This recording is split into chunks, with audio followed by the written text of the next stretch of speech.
ठीक है, तो पहले क्वेश्चन से स्टार्ट करते हैं, समय नहीं खराब करते हुए जल्दी से इसको खत्म करते हैं।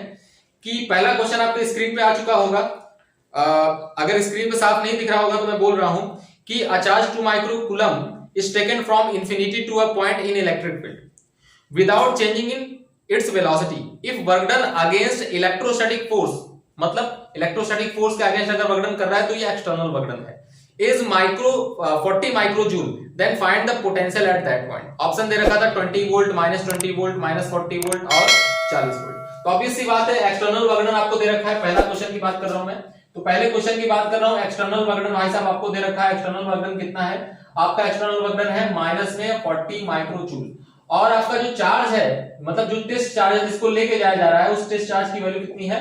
2 माइक्रो कूलम। तो क्वेश्चन कह रहा है जिस पॉइंट पे लेके जा रहे हैं उस पॉइंट का पोटेंशियल क्या होगा? ऑब्वियस सी बात है, V बराबर work done, external work done upon में क्या होगा? चार्ज। अब इसमें एक दिक्कत हो सकती है, दिक्कत ये हो सकती है, यहाँ पे वर्क डन आपको दे रखा है -40 माइक्रोजूल, हो सकता है आप 40 डालें, हो सकता है 40 डाल के आप सॉल्व करें, हो सकता है आप -40 डाल के सॉल्व करें। तो कौन सही होगा, -40 वाला या +40 वाला? तो आंसर क्या है? -40 वाला। क्यों? क्योंकि वर्क डन नेगेटिव हो सकता है भाई साहब, वर्क डन नेगेटिव हो सकता है, ऑब्वियस सी बात है। और अगर वर्क डन आपका नेगेटिव हो सकता है, नेगेटिव भी हो सकता है, पॉजिटिव भी हो सकता है, वर्क डन 0 भी हो सकता है, और इलेक्ट्रोस्टैटिक पोटेंशियल भी नेगेटिव पॉजिटिव भी हो सकता है। तो इसका मतलब अगर आप यहाँ पे नेगेटिव डालेंगे तो पोटेंशियल की वैल्यू नेगेटिव आएगी। अगर पोटेंशियल की वैल्यू नेगेटिव आ रही है तो नेगेटिव मैटर करता है, और नेगेटिव मैटर करता है तो यहाँ माइनस आप डालेंगे, प्लस नहीं लेंगे, मेक श्योर याद रखिएगा। तो V की वैल्यू कितनी आ जाएगी? V की वैल्यू कितनी आएगी? माइनस में 40 माइक्रो लिखा हुआ है ना, माइक्रो तुरंत यूनिट बदला दो, और क्योंकि वैल्यू 2 माइक्रो कूलम है, 2 × 10⁻⁻⁶, ये और ये चला गया, इसे कट गया भाई साहब, कितना आ गया? माइनस में 20 वोल्ट। तो 20 वोल्ट आपका बी ऑप्शन सही था। फिर दूसरा क्वेश्चन आपसे क्या बोला है? दूसरा क्वेश्चन ये बोला है कि सीजीएस यूनिट क्या होगा? CGS unit of potential, volt दे रखा है, फैराडे दे रखा है, वोल्ट एम्पियर दे रखा है, स्ट्रेट वोल्ट दे रखा है ना? तो वोल्ट तो सीजीएस यूनिट होगा नहीं यार, ये तो एसआई सिस्टम में यूनिट होता है, तो पहला ऑप्शन तो वैसे ही गलत हो गया। फैराडे, अब फैराडे चार्ज का यूनिट होता है, चार्ज का बड़ा यूनिट होता है, 1 faraday is equal to 96500 coulomb, अगर आपको याद आ रहा हो तो, है ना? दूसरे या तीसरे लेक्चर में पढ़ाया जाता है कि चार्ज का यूनिट क्या होता है। सबसे पहले आपको एसआई सिस्टम पढ़ाया जाता है, इलेक्ट्रोस्टैटिक्स यूनिट पढ़ाया जाता है, 1 ESU is equal to 1 franklin is equal to 1 stat coulomb is equal to 1/3 × 10⁹ coulomb, ये आपको बताया जाता है। फिर उसके बाद आपको इलेक्ट्रोमैग्नेटिक यूनिट बताई जाती है, इसे हम क्या बोलते हैं? एब्सोल्यूट कूलम के नाम से भी जानते हैं, 1 absolute coulomb is equal to 10 coulomb, ये होता है। फिर आपको लास्ट में एक यूनिट और बताई जाती है, इसको मैं क्या बोलता हूं? 1 faraday. 1 faraday is equal to 96500 coulomb, ये सबसे बड़ा यूनिट होता है चार्ज का, है ना? तो ये चार्ज का यूनिट है भाई, है ना? तो ए हो गया, बी हो गया, सी वोल्ट एम्पियर। अरे वोल्ट एम्पियर आपने पढ़ा होगा, ये पावर बराबर कितना होता है? वोल्ट इनटू में करंट। अरे भाई वोल्ट इसका हो गया, एम्पियर इसका हो गया, तो वोल्ट एम्पियर तो पावर का यूनिट हो गया, है ना? पावर का यूनिट वाट को ही वोल्ट एम्पियर बोलते हैं। तीसरा वाला भी गलत हो गया, तो बचा कुछ ये चौथा वाला। कौन सा आंसर है? स्ट्रेट वोल्ट, है ना? जब चार्ज का जब सीजीएस यूनिट आपका स्ट्रेट कूलम हो सकता है, तो आप इससे भी आइडिया लगा सकते थे कि इसका कितना होगा? स्ट्रेट वोल्ट होगा। चलिए, तो दूसरा वाला आंसर कितना है? Straight volt. तीसरे की बात करते हैं। A charge 3 microcoulomb is released from the point P, where electrostatic potential is 20 volt. Then its kinetic energy when it reaches infinity is, है ना? जब ये इनफाइनाइट में पहुंच जाएगा तब इसकी काइनेटिक एनर्जी क्या होगी? जब ये कहां से रिलीज किया जाता है? P पॉइंट से रिलीज किया जाता है। मान लेते हैं ये आपका P पॉइंट है, यहाँ पे कोई चार्ज रखा हुआ था, चार्ज की वैल्यू मैं बोल देता हूँ कितना है? 3 माइक्रोकूलम, 3 माइक्रोकूलम है, और यहाँ पे से इसको छोड़ दिया जाता है। यहाँ पर इसका पोटेंशियल कितना है? यहाँ का पोटेंशियल है, P पॉइंट का पोटेंशियल है 20 वोल्ट, और जब छोड़ दिया जाता है तो ये इंफिनिटी में पहुंच जाता है, और जब ये इंफिनिटी में पहुंच जाता है तो यहाँ पहुंचने पर इसकी काइनेटिक एनर्जी की वैल्यू क्या होगी भाई साहब? इंफिनिटी पर, है ना? कोई खास बात नहीं, बहुत आसान क्वेश्चन, ध्यान सुनो। कंजर्वेशन ऑफ एनर्जी कर दो, ऑब्वियस सी बात है, इलेक्ट्रिक फील्ड कंजर्वेटिव फोर्स है, तो यहाँ एनर्जी कंजर्वेशन बनता है यार, है ना? बताया था ना, जब कभी भी स्पीड आए तो मन में 2 ख्याल आना चाहिए, मोमेंटम कंजर्वेशन या फिर एनर्जी कंजर्वेशन, है ना? और जब कभी स्पीड और मोमेंटम की बात आए, सॉरी, जब कभी भी स्पीड की बात है, मोमेंटम कंजर्वेशन, एनर्जी कंजर्वेशन। और दूसरी बात, ये तो कंजर्वेटिव फील्ड है, और कंजर्वेटिव फील्ड है तो कंजर्वेशन ऑफ एनर्जी करेंगे यार, सीधा सीधा, है ना? अब अगर आप ध्यान से देखो तो कंजर्वेशन ऑफ एनर्जी कर दो, पी पॉइंट पे जो काइनेटिक एनर्जी है, पोटेंशियल एनर्जी पी पॉइंट पे है, is equal to the final kinetic energy plus में फाइनल पोटेंशियल एनर्जी, है ना? पी पॉइंट पे काइनेटिक एनर्जी रेस्ट से रिलीज किया गया है तो काइनेटिक एनर्जी 0 होगी, और पोटेंशियल एनर्जी का फॉर्मूला क्या होता है? Q इनटू में potential at that point, QV है ना। काइनेटिक एनर्जी पूछ रहा है इनफाइनाइट पर, और इनफाइनाइट में पोटेंशियल एनर्जी जीरो होता है। तो बहुत अच्छे से अगर तुम ध्यान से देखो तो काइनेटिक एनर्जी इंफिनिटी में कितना होगा, Q की वैल्यू, Q कहां है भाई, 3 माइक्रोजूल, 3 माइक्रो कूलम है, 3 × 10⁻⁻⁻⁶, और V की वैल्यू कितनी है भाई 20, उसकी वैल्यू कितनी आ गई 60 × 10⁻⁻⁻6 जूल, या फिर आप इसको क्या बोल सकते हैं 60 माइक्रो जूल।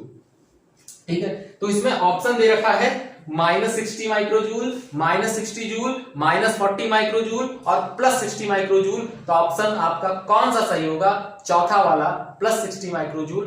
आप इसे, इस क्वेश्चन को बिना सॉल्व किए भी सॉल्व कर सकते हैं, बिना सॉल्व किए भी सही आंसर मार सकते थे, थोड़ा सा कॉमन सेंस यूज करके।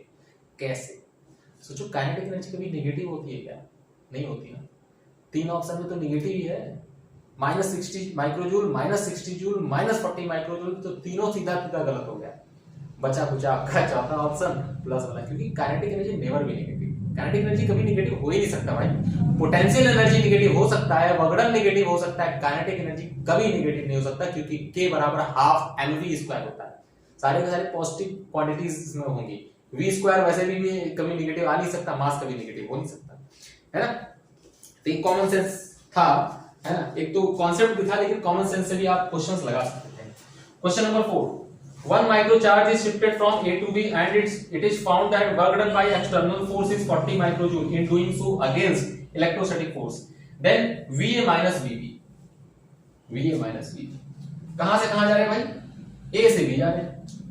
तो मैं बताया था ना, इनिशियल पॉइंट से फाइनल पॉइंट पे अगर आप जाएं और पोटेंशियल डिफरेंस कभी पूछ रहा है तो बस एक ही फॉर्मूला लगाओ, और वो फॉर्मूला आपका क्या है, V इनिशियल माइनस में V final, V initial minus V final into में Q not is equal to work done by electrostatic force या कंजर्वेटिव फोर्स, ऐसा बोल सकते हो।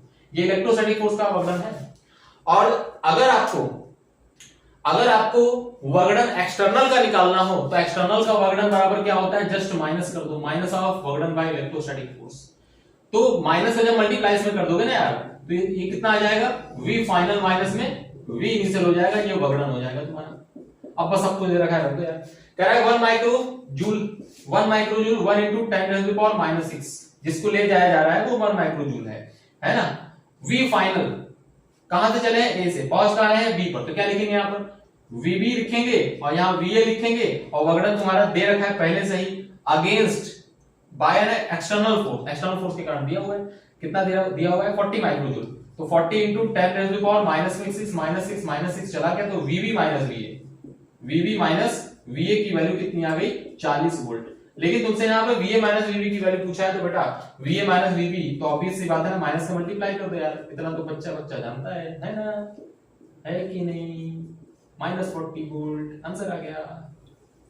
हाँ, इसमें इतना कौन सा खास बात था, कोई खास बात नहीं था। ठीक है भाई, चलो चलो चलो चलो चलो, या तो आप ऐसे भी कर सकते थे, बताऊं एक तरीका और, डेफिनेशन में कैसे पढ़ाया जाता है आपको पोटेंशियल डिफरेंस, डेल्टा वी कैसे पढ़ाया था, डेल्टा वी बराबर work done by external source upon में charge, delta V work done by external source from one point to another, A से भी जा रहे हो, है ना, तो ये वर्क डन कितना हो गया, ये वर्क डन तुम्हारा दे रखा था, तुम्हारा कितना 40 × 10⁻⁻⁶ डायरेक्ट दे रखा था, है ना, और चार्ज की वैल्यू कितनी 1 × 10⁻⁻⁶, ए से बी जा रहे हो, तो डेल्टा वी क्या लिखोगे, फाइनल माइनस इनिशियल, मतलब बी पे पहुंचे हो फाइनली, ए से चले हो तो वीबी माइनस वी है, और वीबी माइनस वी ये कट गया, वीबी माइनस वी की वैल्यू कितनी आ गई, वीबी माइनस वी बराबर कितना आ गया भाई 40, और वी माइनस वीबी की वैल्यू कितनी आ जाएगी, वी माइनस वीबी की वैल्यू कितनी आ जाएगी -40 वोल्ट। लेकिन मैं ऐसे ही करता हूँ, मुझे थोड़ा सा ऐसा पसंद है, क्योंकि क्या पता ये फॉर्मूला किसी को याद हो ना हो,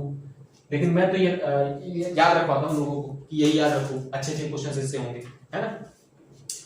चलो क्वेश्चन नंबर 5 की बात करते हैं। क्वेश्चन नंबर 5 में क्या बोल रहा है, क्या uniform electric field is present in positive x direction. अच्छा, पॉजिटिव एक्स डायरेक्शन में क्या कर रहा है, यूनिफॉर्म इलेक्ट्रिक फील्ड है। If the intensity of the field is 5 newton per coulomb, then find the potential difference dB - VA between the point A 0,2 and B 5,3।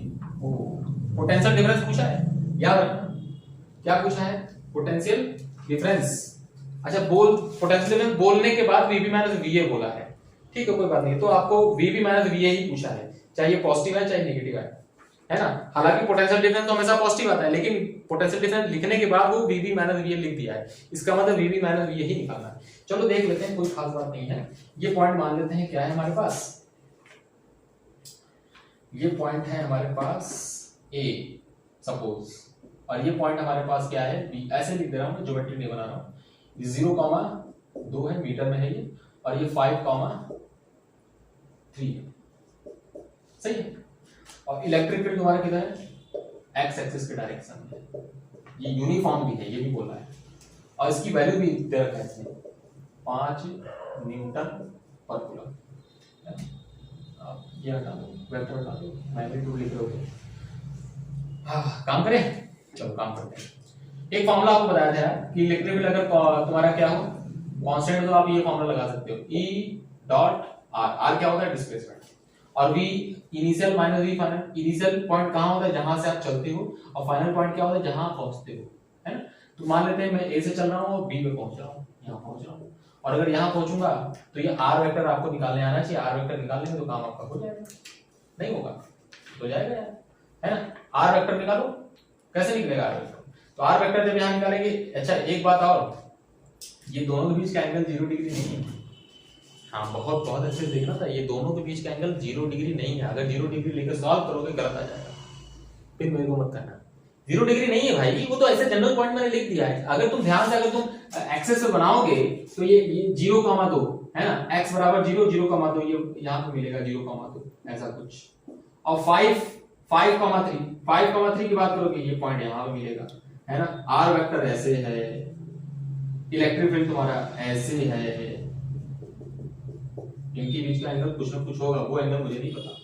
अब जब angle नहीं पता तो E into R into cos theta से तो नहीं लगेगा, है ना। इसलिए सीधा सीधा फायदा ये है कि इलेक्ट्रिक फील्ड एक्स एक्सिस की डायरेक्शन दे रखा है, तो इलेक्ट्रिक फील्ड को वेक्टर फॉर्म में बनाओ और डिस्प्लेसमेंट को भी वेक्टर फॉर्म में बनाओ, डॉट प्रोडक्ट कर दो। डॉट प्रोडक्ट करना आता है यार, आंसर आ जाएगा। ठीक है, R वेक्टर बनाता हूं मैं, R वेक्टर डिस्प्लेसमेंट वेक्टर कैसे बनाते हैं। R वेक्टर बराबर कैसे लिखेंगे, 5 माइनस 0 ऐसे लिखते हैं ना, x2 minus x1 into i cap plus 3 minus 2 y2 minus y1 j cap. अगर k कैप वाला भी होता ना तो z2 माइनस z1 करते इंटू k कैप लिखते।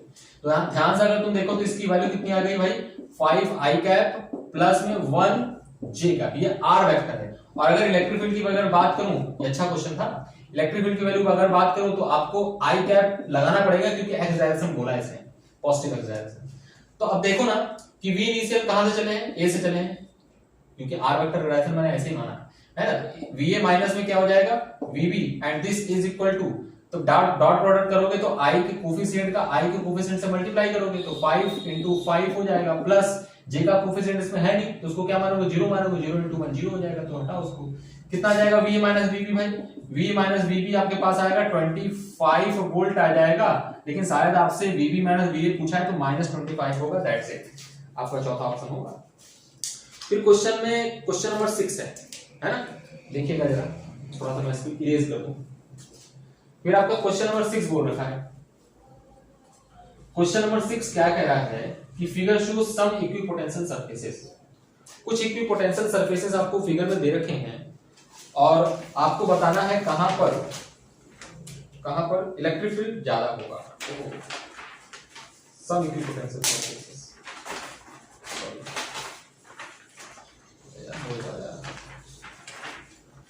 हमसे ज्यादा नहीं, कुछ इक्विपोटेंशियल सरफेसेस दे रखे हैं बनाना, ये ऐसे है, ये ऐसे है, ये ऐसे है, ये ऐसे है, ठीक, ये ऐसे। फिर उसके बाद ये पॉइंट है आपका यहाँ पर A, यहाँ पे आपका पॉइंट है C और यहाँ पे पॉइंट है D, है ना। ये 50 वोल्ट दे रखा है, ये 40 वोल्ट दे रखा है, ये 30 वोल्ट दे रखा है और ये 20 वोल्ट। ये इक्विपोटेंशियल सरफेस है, इसके हर एक पॉइंट पे पोटेंशियल 20 होगा, इसके हर एक पॉइंट पे 30 होगा, इसके हर एक पॉइंट पे 40 होगा, इसके हर एक पॉइंट पे 50 होगा। हो सकता है चाहे जैसा भी इक्विपोटेंशियल सरफेस हो सकता है, कोई बात नहीं। बताना है इलेक्ट्रिक फील्ड कहां होगा ज्यादा, है ना। तो अगर ऐसे अगर सीधा याद रखना यार, तो ऐसे याद रख सकते हो, जहां पर इक्विपोटेंशियल सरफेसेस पास होंगे वहां पर इलेक्ट्रिक फील्ड की वैल्यू ज्यादा।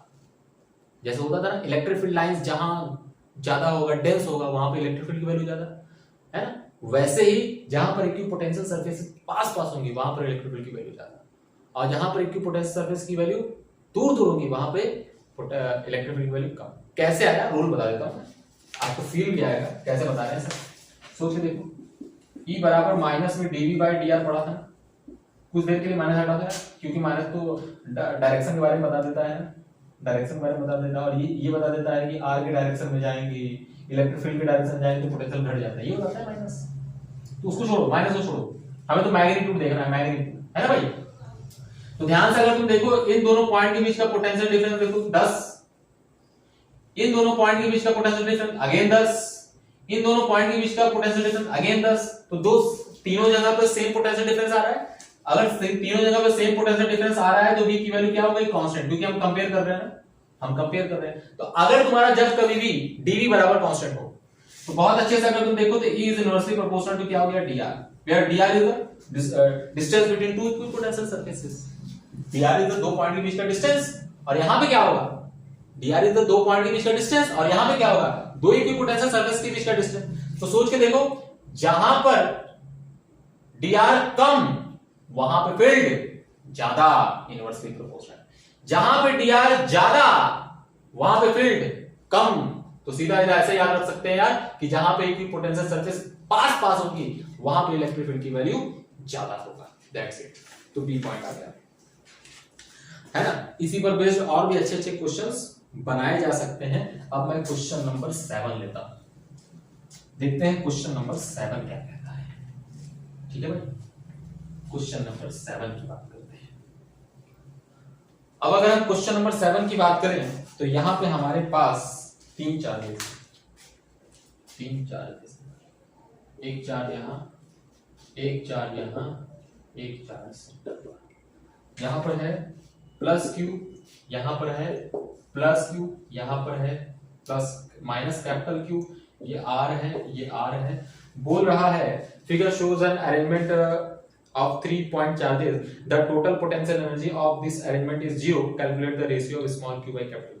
अगर पूरे सिस्टम की एनर्जी 0 हो जाए तो स्मॉल क्यू अपॉन में कैपिटल क्यू की वैल्यू क्या होगी। तो टोटल एनर्जी निकाल के 0 कर दो, नो प्रॉब्लम, है ना। टोटल एनर्जी निकालो, कितने सेट बनेंगे पहले देख लो, इनके बीच में एनर्जी होगी, क्या होगा, एनर्जी में चार्ज का साइन रखते हैं क्योंकि यहाँ पे माइनस प्लस मैटर करता है। क्या लिखेंगे, के small Q capital Q upon में क्या लिखेंगे, आर, और यहाँ पे माइनस लगा देना भाई, है ना, माइनस चार्ज। इनके बीच का भी पोटेंशियल एनर्जी माइनस में आ गया, small Q capital Q upon में कितना, आर। फिर इनके बीच का डिस्टेंस कितना हो जाएगा, प्लस में के स्मॉल क्यू स्क्वायर अपॉन में कितना, 2r। ये मत भूलना, इनके बीच का डिस्टेंस 2r है, और बराबर कितना हो जाएगा, 0। भाई हर दो चार्ज के बीच में एनर्जी होगी, याद रख लेना। इन दो चार्ज के बीच में हो गई, इन दो चार्ज के बीच में हो गई, तो इनका सेट बन गया, इनका सेट बन गया। इनका कौन बनाएगा, इनका भी तो बनाना पड़ेगा, तो इनका भी बनाकर मैंने क्या कर दिया, 0। अब इसको सॉल्व कर लो, तो के स्मॉल क्यू अपॉन में 2r बराबर ये उधर चला जाएगा, कितना हो जाएगा, 2 के small Q capital Q upon में r, r और r चले गए घर, k और k चले गए घर, q और q चले गए घर, 2 2 जा 4 और 2 2 जा 4 हो जाएगा भाई। तो स्मॉल q अपॉन में कैपिटल Q बराबर 4/1 is the correct answer, 4/1 is the correct answer. ठीक है भाई। तो क्वेश्चन नंबर 8 देखिए, ये भी अच्छे लेवल का क्वेश्चन था। क्वेश्चन कह रहा है for a given electric field, electric field की वैल्यू दे रखा है आपको, इलेक्ट्रिक फील्ड E वेक्टर बराबर कितना दे रखा है, 2x i cap plus 3y j cap. Find the potential at x, y, मतलब किसी जनरल पोजीशन में पोटेंशियल पूछ रहा है। If v at origin, v at origin का क्या मतलब, पोटेंशियल एट ओरिजिन कितना है, 5 वोल्ट, मतलब ओरिजिन पर पोटेंशियल एट ओरिजिन पर आपको बोल रखा है कितना है, 5 वोल्ट है। तो x, y में पोटेंशियल निकालो, कोई दिक्कत नहीं है, ऐसे निकालो। v initial minus v final बराबर E vector dot dr vector integration कर दो, इंटीग्रेशन कर दो। क्यों करोगे integration sir, direct E dot r नहीं कर सकते थे क्या, ना ना ना ना ना, देखना पड़ेगा ना इलेक्ट्रिक फील्ड कांस्टेंट है कि नहीं। इलेक्ट्रिक फील्ड कांस्टेंट कहां है, इलेक्ट्रिक फील्ड तुम्हारा x पे डिपेंड कर रहा है, y पे डिपेंड कर रहा है, और अगर x पे डिपेंड कर रहा है, y पे डिपेंड कर रहा है तो कैसे कर सकते हैं, इसलिए इंटीग्रेशन वाला फॉर्मूला लगेगा, है ना भाई। V initial minus V final is equal to the integration of E dot D R. कहां से कहां तक? इनिशियल से लेकर फाइनल तक। अब बहुत अच्छे से अगर तुम देखो तो ओरिजिन से किसी पर्टिकुलर पी पॉइंट पे चल लो, जिस पी पॉइंट का कोऑर्डिनेट दे रखा है x, y, या x, y से ओरिजिन पे चल लो। मुझे तो आसान लग रहा है, मैं ओरिजिन से x, y की तरफ चलूंगा, है ना। ओरिजिन से x, y की तरफ चलूंगा तो मेक श्योर एकदम पक्का कर लो ओरिजिन तुम्हारा इनिशियल पॉइंट और पी पॉइंट तुम्हारा जहां पर x, y है वो तुम्हारा फाइनल पॉइंट होगा, है ना भाई। तो ओरिजिन पर, ओरिजिन को क्या लिखूं? o लिख दूं क्या? ठीक है। पी पॉइंट पर p लिख दूं, सही है। ओरिजिन पर 0,0 होता है और पी पॉइंट पर x, y इस तरीके से कोऑर्डिनेट लगाते हैं, है ना। ई वेक्टर की वैल्यू कितनी हो गई? 2x i cap 3y j cap, है ना। और dr की वैल्यू क्या लिखेंगे? इसको इस तरीके से लिखा जाता है dx i cap dy j cap, क्योंकि प्लेन में इलेक्ट्रिक फील्ड है ना, x y कोऑर्डिनेट के हिसाब से बदल रहा है। तो dr की वैल्यू अगर खाली x के हिसाब से बदलता तो यहाँ dx लिखते हैं, अगर y के हिसाब से बदलता है इलेक्ट्रिक फील्ड तो खाली dy लिखते हैं, z के हिसाब से बदलता तो dz लिखते हैं। यहाँ x और y दोनों के हिसाब से बदल रहा है, इलेक्ट्रिक फील्ड x और y दोनों पर डिपेंड कर रहा है, तो छोटा सा डिस्प्लेसमेंट कितना होगा? dx i cap plus dy j cap ना। और अगर तीनों पे डिपेंड करता है x y z तो क्या करते हैं? dx i cap plus dy j cap plus dz k cap, है ना भाई। तो बस अब इसको सॉल्व कर दो, कोई दिक्कत नहीं है, इसको जरा सॉल्व कर दो। ओरिजिन पे इलेक्ट्रिक फील्ड की वैल्यू कुछ बोला है क्या? 5 बोला है इसमें, हाँ 5 वोल्ट बोला है, तो 5 वोल्ट लिख दिया, माइनस में पोटेंशियल एट पॉइंट P लिख दिया, बराबर। अब क्या करेंगे? इसको मल्टीप्लाई करेंगे सीधा, कितना हो जाएगा? 2 into x square dx plus फिर क्या करेंगे? 3 इंटू एक्स स्क्वायर नहीं होगा, सॉरी 2x 3y dy हो जाएगा इंटीग्रेशन। x का लिमिट ये है 0 से लेके x, y का लिमिट है 0 से लेके y। बस आप जैसे इसको सॉल्व करेंगे वैसे ही आपको आंसर मिल जाएगा, कांस्टेंट बाहर कर देंगे, ठीक है। कांस्टेंट बाहर करेंगे और इसको सॉल्व कर लेंगे, आपको आंसर मिल जाएगा। और ऑप्शन आपका है तीसरा सही, तीसरा ही है ना, तीसरा सही। देखो इसको कैसे सॉल्व करेंगे। 5 minus potential at point P is equal to, इसका कितना हो जाएगा? x स्क्वायर बाय 2, तो क्या लिखेंगे? 2x स्क्वायर बाय 2 प्लस इसको क्या लिखेंगे? 3y square by 2। लिमिट रख देना है, 0 से x रखोगे ना, अपर लिमिट रखोगे तो x रखाएगा ही रखाएगा, 0 तो नहीं आएगा, 0 रखोगे तो 0 हो जाएगा ना, इसलिए सीधा ये आएगा। और पोटेंशियल इसको उधर कर दो, इस वाले को इधर कर दो, तो पोटेंशियल एट पॉइंट P की वैल्यू कितनी आ जाएगी? माइनस में 2x स्क्वायर बाय 2 माइनस में 3y स्क्वायर बाय 2, और ये यहाँ पे प्लस है तो प्लस में कितना आ जाएगा? 5। दिस इज योर आंसर, यही ऑप्शन में दिया हुआ है ना। चाहते तो 2 से 2 काट देते तो, लेकिन थोड़ा सा कॉम्प्लिकेट करने के लिए इस तरीके से दे दिया है, क्या करोगे। क्वेश्चन नंबर 9 पे आते हैं, क्वेश्चन नंबर 9 पे आते हैं। अब देखो क्वेश्चन नंबर 9 क्या कहता है आपका।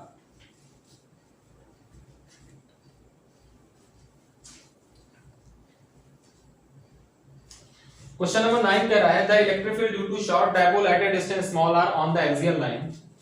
तो कोई डायपोल है आपका, ये इस तरीके से छोटा सा डायपोल है। शॉर्ट डायपोल का मतलब इसका जो लेंथ है ना, मतलब जो आपको फॉर्मूला पढ़ाया गया है वो शॉर्ट डायपोल के कारण ही पढ़ाया गया है कि electric field due to dipole at axial position कितना होता है? 2 kp by r क्यूब, और एट प्रोडॉन पोजीशन इक्वाटोरियल लाइन पे कितना होता है? kp by r क्यूब होता है ना। एक्सियल पोजीशन पे 2 kp अपॉन में r क्यूब, और ऊपर वाले पोजीशन पे कितना होता है? kp अपॉन में r क्यूब ना। ऊपर वाले पोजीशन पे एक्सियल का जस्ट आधा होता है। तो क्वेश्चन ये कह रहा है electric field due to short dipole at a distance r on axial position. r distance पर यहां पे जो इलेक्ट्रिक फील्ड होगी from its midpoint is the same as that of electric field at a distance r dash on the equatorial line from its midpoint। यहां equatorial line पर r dash distance पर यहां पे जो इलेक्ट्रिक फील्ड है axial position पे, और यहां पे r डैश डिस्टेंस पे जो इलेक्ट्रिक फील्ड है इस वाले पॉइंट पर इधर होगा ना, डायपोल इधर है तो इलेक्ट्रिक फील्ड इधर होता है। ये हो गया तुम्हारा E1 और ये तुम्हारा हो गया E2। ये क्वेश्चन बोला है भाई, मैंने नहीं बोला, है ना, इसलिए उसने डिस्टेंस अलग अलग रखा है, क्योंकि अलग रखोगे डिस्टेंस में तो ऐसा हो सकता है कि कोई ना कोई ऐसा पॉइंट होगा कि जहां पर जो इलेक्ट्रिक फील्ड होगी, और यहां पर कोई ना कोई एक ऐसा पॉइंट होगा, डिस्टेंस होगा जहां पे जो इलेक्ट्रिक फील्ड होगी सेम हो सकती है ना, अलग अलग डिस्टेंस पे। लेकिन अगर सेम r की बात करें तो यहां पर और वहां पे इलेक्ट्रिक फील्ड की वैल्यू अलग होगी, यहाँ पे r अलग अलग है, याद रखिएगा ये बात। क्योंकि बच्चे के दिमाग में एक आ सकता है सर ऐसे कैसे हो सकता है, इक्वाटोरियल लाइन पे और एक्सियल पोजीशन पे इलेक्ट्रिक फील्ड तो अलग अलग होती है, यहाँ दुगनी होती है उसकी। अरे ये भी तो देखो डिस्टेंस अलग अलग है ना, तो ये कंफ्यूजन कभी नहीं होना चाहिए। तो बहुत अच्छे से अगर आप देखें तो इलेक्ट्रिक फील्ड दोनों जगह पे क्या बोल रहा है, सेम। अगर दोनों जगह पे इलेक्ट्रिक फील्ड सेम बोल रहा है तो यहाँ पर एक्सियल पोजीशन पे इलेक्ट्रिक फील्ड 2 kp अपॉन में कितना, ये डिस्टेंस r है तो r क्यूब हो जाएगा, और वहां पे इलेक्ट्रिक फील्ड की वैल्यू कितना हो जाएगा, kp अपॉन में r डैश का क्यूब। कौन सा क्यूब, r डैश का क्यूब। ध्यान से देखो kp चला गया और आपको वैल्यू किसकी पूछी है, ratio r by r dash का, तो इसको उधर कर दो, तो r बाई r डैश का होल क्यूब बराबर 2। This is implies that r by r dash बराबर 2 के पावर 1/3 इज आंसर। ठीक है, क्वेश्चन नंबर 10 बहुत ही शानदार क्वेश्चन है ना, बहुत ही शानदार क्वेश्चन। क्वेश्चन नंबर 10, क्वेश्चन कह रहा है if a charge is released in electric field will it follow lines of force. Option है आपका always, may be, never, none of this.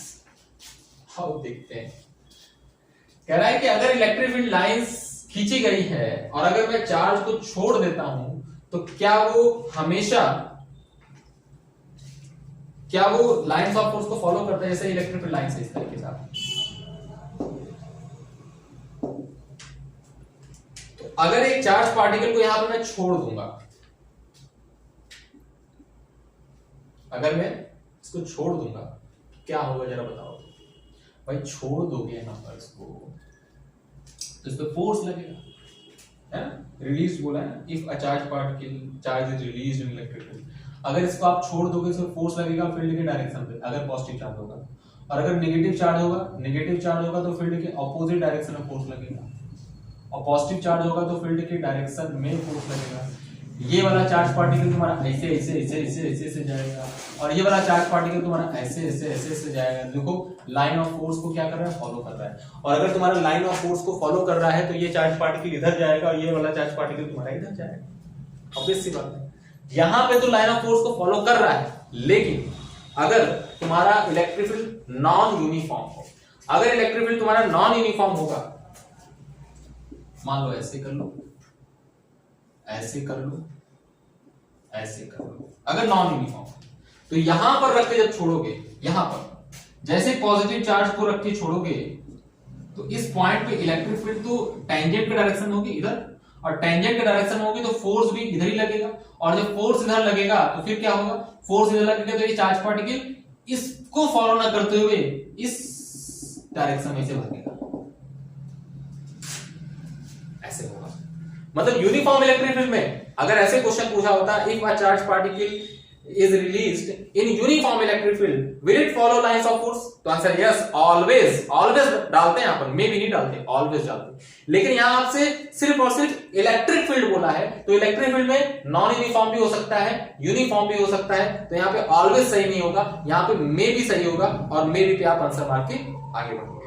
ठीक है, क्वेश्चन नंबर 11 लेते हैं। क्वेश्चन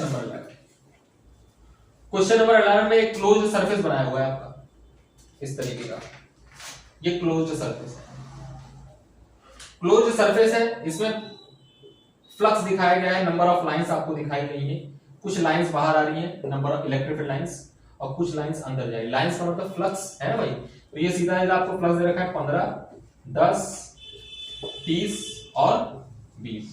क्वेश्चन ये पूछा है इस क्लोज सरफेस के अंदर चार्ज, टोटल चार्ज कितना होगा, तो कैसे करेंगे सर, गॉस लॉ लगाओ, सीधा जाता है ना, फ्लक्स तो आपको दे ही रखा है।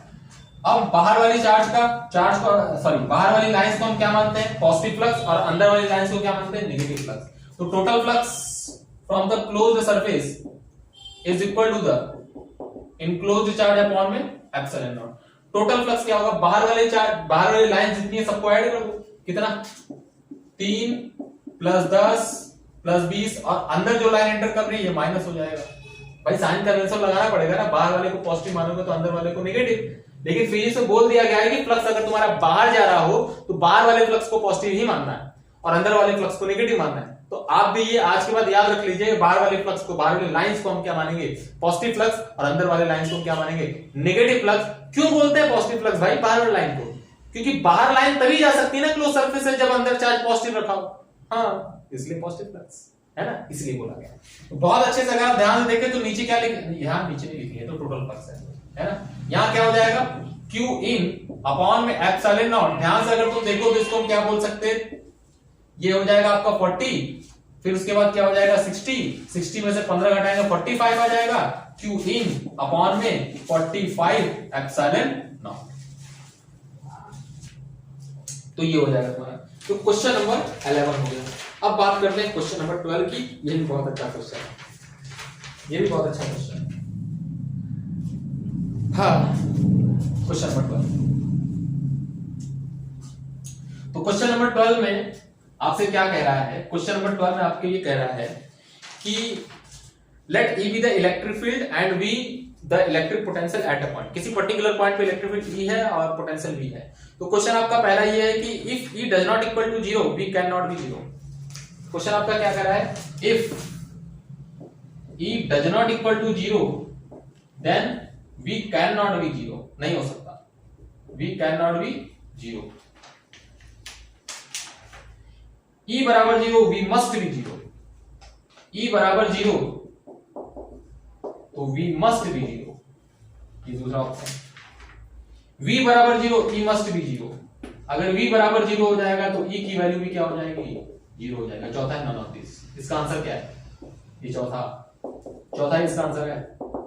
क्यों, क्योंकि तीनों स्टेटमेंट ही गलत है, तीनों स्टेटमेंट गलत है, चौथा स्टेटमेंट ही सही है। कैसे स्टेटमेंट सही है चौथा वाला देखो, मैं आपको क्वेश्चन के थ्रू दिखाऊंगा। जैसे मान लो मैं इस तरीके से चार्ज देता हूं, एक चार्ज यहाँ, एक चार्ज यहाँ, एक चार्ज यहाँ, एक चार्ज यहाँ, ये प्लस क्यू है, ये प्लस क्यू है, ये प्लस क्यू है, ये प्लस क्यू है। मेरे को ये बताओ यहाँ पे इलेक्ट्रिक फील्ड 0 होगा क्या? यस, ऑब्वियस सी बात है इलेक्ट्रिक फील्ड 0 होगा। लेकिन क्या पोटेंशियल 0 होगा क्या? इलेक्ट्रिक फील्ड 0 होगा लेकिन पोटेंशियल कभी भी 0 नहीं होगा। पोटेंशियल तो इसके कारण भी, इसके कारण भी, इसके कारण भी, इसके कारण भी आएगा, ऐड हो जाएगा। मतलब अगर E बराबर 0 है तो V 0 हो जाए, ये कोई जरूरी नहीं है। ये तो गलत हो गया, ये तो क्या हो गया, गलत हो गया। अच्छा, इसको गलत प्रूफ करते हैं, हम देखते हैं। चलो, यहां पे प्लस क्यू, यहां पर प्लस क्यू, यहां पर माइनस क्यू, यहां पर भी माइनस क्यू। तो ध्यान से अगर तुम देखो तो इन दोनों के कारण यहां पर पोटेंशियल कितना आएगा, प्लस में आएगा, और इन दोनों के कारण यहां पोटेंशियल कितना आएगा, माइनस में आएगा। तो पोटेंशियल 0 हो जाएगा। इसके कारण पोटेंशियल, इसके कारण पोटेंशियल, देखो इसका पोटेंशियल और इसका पोटेंशियल खत्म हो जाएगा, 0 हो जाएगा। इसके कारण पॉजिटिव, इसके कारण नेगेटिव, खत्म। इसके कारण नेगेटिव, इसके कारण पॉजिटिव, खत्म। तो V बराबर 0। और इलेक्ट्रिक फील्ड भी 0, क्योंकि इसका इलेक्ट्रिक फील्ड इधर आएगा, इसका इलेक्ट्रिक फील्ड उधर जाएगा, ये वाला इलेक्ट्रिक फील्ड बढ़ जाएगा। इसके कारण electric field towards the charge, इसके कारण electric field towards the charge, ये वाला इलेक्ट्रिक फील्ड कट जाएगा। तो इलेक्ट्रिक फील्ड E बराबर भी 0। सही है। तो V बराबर 0 हो तो E बराबर 0 हो, ये कोई जरूरी नहीं है। E बराबर 0 हो तो V बराबर 0 हो, ये भी कोई जरूरी नहीं है। तो ये भी गलत हो गया। अब क्या प्रूव करें, अब ये प्रूव कर देते हैं।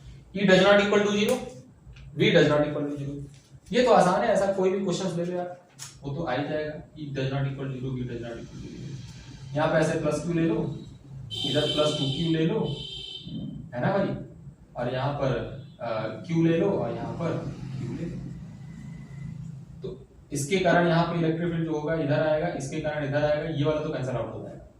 लेकिन इसके कारण जो इलेक्ट्रिक फील्ड इधर आएगा, और इसके कारण इलेक्ट्रिक फील्ड इधर आएगा, और ये वाला इलेक्ट्रिक फील्ड दुगना होगा, ये वाला, क्योंकि 2q चार्ज है ना, तो यहाँ पे कुछ ना कुछ इलेक्ट्रिक फील्ड बचेगा। E does not equal to 0। लेकिन पोटेंशियल की अगर यहाँ बात करोगे तो पोटेंशियल की वैल्यू क्या होगी, पोटेंशियल भी डज नॉट इक्वल टू 0। तो इलेक्ट्रिक फील्ड 0 हो जाए, डज नॉट इक्वल टू 0, तो V does not equal to 0। ये सही है। मतलब इसमें क्या है, इसमें क्या चुनना था भाई, इसमें क्या चुनना था, हाँ, तो अगर E does not equal to 0 है तो V कैन नॉट बी 0। अगर E does not equal 0, V can not be 0। अगर E बराबर 0 है तो V मस्ट बी 0। तो मस्ट बोल दिया ना, अवश्य बोल दिया, अवश्य बोल दिया तो अवश्य थोड़ी होगा। अरे ये भी हो सकता है, ये भी हो सकता है, ये भी हो सकता है, क्योंकि E बराबर 0 होगा तो V does not equal to 0 भी हो सकता है, और अगर E बराबर 0 होगा तो V बराबर 0 भी हो सकता है। तो दोनों ना हो सकते हैं, मस्ट कैसे हो सकता है? ये भी गलत हो गया, ये भी गलत हो गया, और ये भी बोल दिया कैन नॉट बी 0। अरे भाई E does not equal to 0 तो V भी 0 हो सकता है, ऐसा भी है ना, ऐसा भी हो सकता है। अगर E does not equal to 0 तो V भी 0 हो सकता है, ऐसा भी है। इस तरीके से अरेंजमेंट बना लेंगे तो हो जाएगा। तो आंसर आपका क्या है? नन। इस टाइप के क्वेश्चन का आंसर क्या है? सीधा सीधा नन। फिर क्वेश्चन क्या कह रहा है? Question number 13, select the correct statements.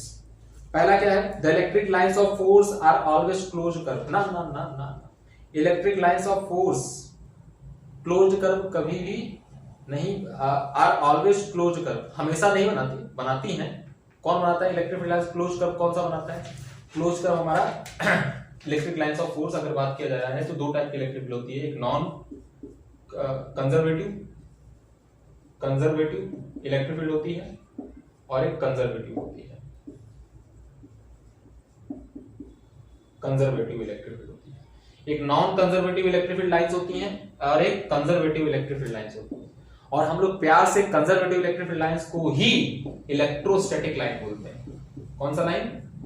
Electrostatic line बोलते हैं। इसको इलेक्ट्रिक लाइन नहीं बोलते, इलेक्ट्रोस्टैटिक लाइन, इसका नाम ही है कंजर्वेटिव का, इलेक्ट्रोस्टैटिक लाइन। और क्लास 12 में हम लोग इलेक्ट्रोस्टैटिक लाइन ही पढ़ते हैं, कंजर्वेटिव वाला, नॉन कंजर्वेटिव वाला नहीं पढ़ते।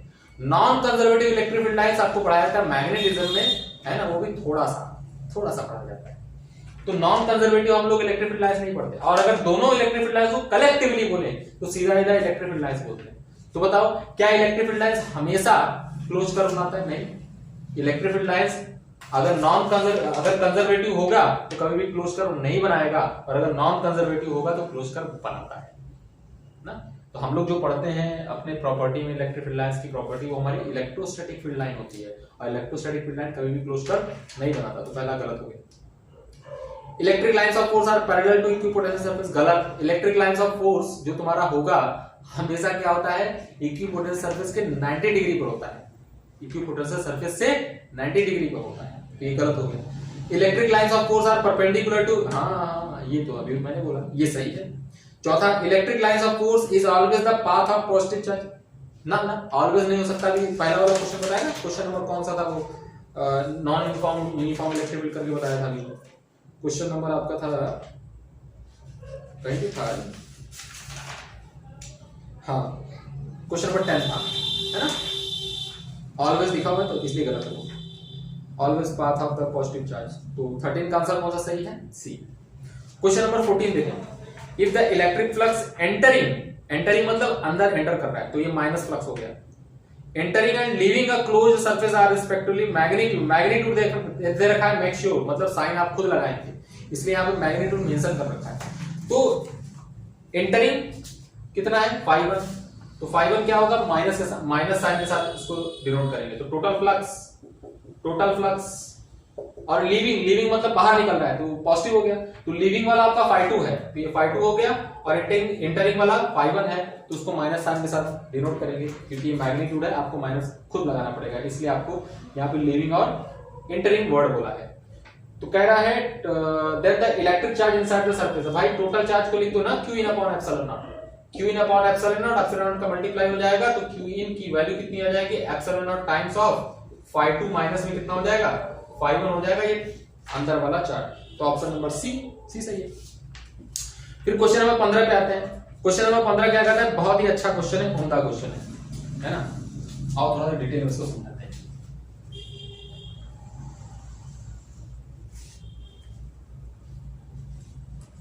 क्वेश्चन नंबर 15 को डिटेल में समझते हैं कि डिटेल में ये क्या होगा। देखो भाई, क्वेश्चन क्या है? An electric dipole is placed at the centre of sphere, mark the correct options लिखा हुआ है, मार्क द करेक्ट ऑप्शंस लिखा हुआ है।